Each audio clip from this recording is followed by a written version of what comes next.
জুমার দিন হলো শ্রেষ্ঠ দিন। কেন? কারণ ফিহি খুলিকা আদম, এই দিনেই আল্লাহ তাআলা আমাদের আদি পিতা আদম আলাইহিস সালামকে সৃষ্টি করেছেন। অফিহি উদখিলাল জান্নাহ, এই দিনেই তাকে জান্নাতে প্রবেশ করানো হয়েছে। অফিহি উখরিজা মিনহা, আবার এই দিনেই তাকে জান্নাত থেকে বের করা হয়েছে। ওয়ালা তাকুমুস সাআতু ইল্লা ফি ইয়াউমিল জুমআহ, এবং কিয়ামতটা কিন্তু এই জুমার দিনেই হবে।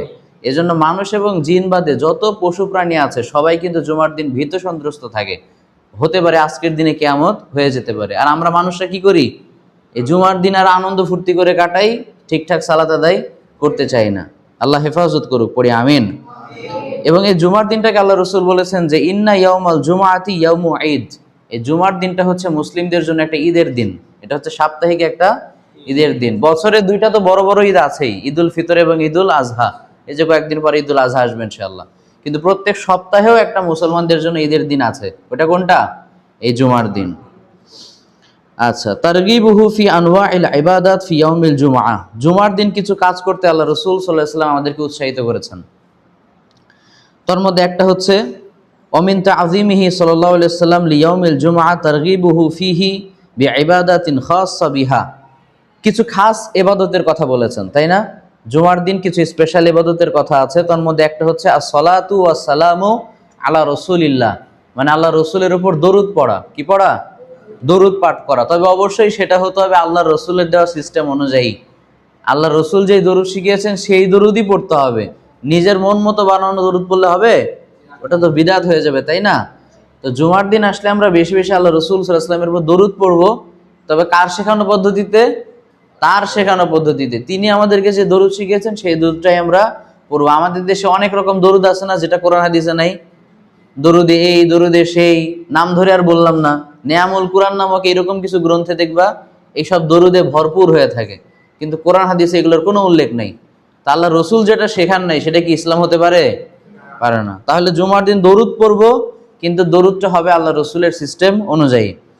এবং আল্লাহ রসুল সাল্লাল্লাহু আলাইহি ওয়াসাল্লাম আরো বলেছেন ইন্না মিন আফদলি আইয়ামিকুম ইয়াউমাল জুমআহ, সবচাইতে সেরা দিন হচ্ছে জুমার দিন। সবচাইতে সেরা দিন হচ্ছে জুমার দিন। ইন্না মিন আফদলি আইয়ামিকুম ইয়াউমাল জুমআহ ফাআকসিরু আলাইয়া মিনাস সালাতি ফিহি, এই জুমার দিন বেশি বেশি আমার উপর তোমরা দরুদ পাঠ করো। 2 নম্বর হচ্ছে আদ-দুআ ওয়া তাহাররি সাআতাল ইজাবা, জুমার দিনে একটা সময় আছে যে সময় দোয়া করলে আল্লাহ ফিরিয়ে দেয় না। আর তুমি যা চাইবে আল্লাহ তোমাকে তাই দিবে ইনশাআল্লাহ। মুহাদ্দিসিন ইকরাম ইখতিলাফ করেছেন যে সে সময়টা কখন। তো সবচাইতে গ্রহণযোগ্য মত হচ্ছে জুমার দিন আসরের পর থেকে নিয়ে শুরু করে মাগরিবের আগ পর্যন্ত এই যে সময়টা, বিশেষ করে সূর্য ঢলে পড়া মানে সূর্যাস্তর আগে আগে যেই সময়টা আছে, ওই সময়টা হচ্ছে দোয়া কবুলের সবচাইতে গুরুত্বপূর্ণ সময়। এজন্য অনেক সালাফরা ছিলেন যারা আসরের সালাতের পর আর মসজিদ থেকে বের হতেন না। আসরের সালাত পরে ওখানেই বসে থাকতেন, দোয়া করতেই থাকতেন, কোরআন তেলাওয়াত জিকির আজগার করতেই থাকতেন, যাতে করে যেই সময়টাই হোক না কেন আমার যেন মিস না হয়ে যায়। যেমন আমরা জানি যে লাইলাতুল কদর হচ্ছে কি রমজান মাসের শেষ দশকের বেজর রাতে, তাই না? তো কোনো ব্যক্তি যদি ইতিকাফ করে, শেষের 10 দিন যদি মসজিদে আল্লাহর ইবাদতে কাটায়, ওর লাইলাতুল কদর মিস হওয়ার সুযোগ আছে?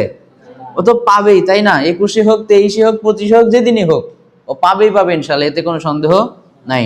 এজন্য অনেক সালাফরা করতেন কি আসরের পর আর বাইরে বেরোতেন না, মসজিদেই থাকতেন, একবারে মাগরিবের সালাত আদায় করে তারা বের হতেন। এতে করে তিনি নিশ্চিন্ত হতেন যে ইনশাআল্লাহ আমি যেই দোয়াগুলো করছি একটা না একটা তো দোয়া টাইম মতো লেগে গেছে নাকি।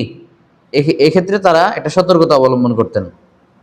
ওই কথা এখানে বলা হচ্ছে, দেখো আল্লাহ রসুল সাল্লাল্লাহু আলাইহি ওয়াসাল্লাম জুমার দিন সম্পর্কে বলছেন ইন্না ফিল জুমআ, জুমার দিন রয়েছে লা সাআতান, একটা সময়। জুমার দিন কি রয়েছে?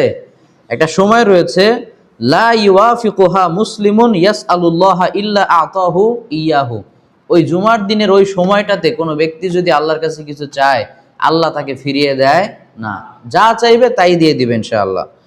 তাহলে একটা ইবাদত হচ্ছে বেশি বেশি দরুদ পড়া, জুমার দিনের কাজ। দ্বিতীয় কাজ হচ্ছে আল্লাহর কাছে দোয়া করা বেশি বেশি। এবং জুমার দিন আমরা জানলাম একটা সময় আছে, ওই সময়ের দোয়া আল্লাহ ফিরিয়ে দেয় না। তৃতীয়ত হচ্ছে আত-তাবকিরু লি সালাতিল জুমআ, জুমার সালাতের জন্য তাড়াতাড়ি যাওয়া।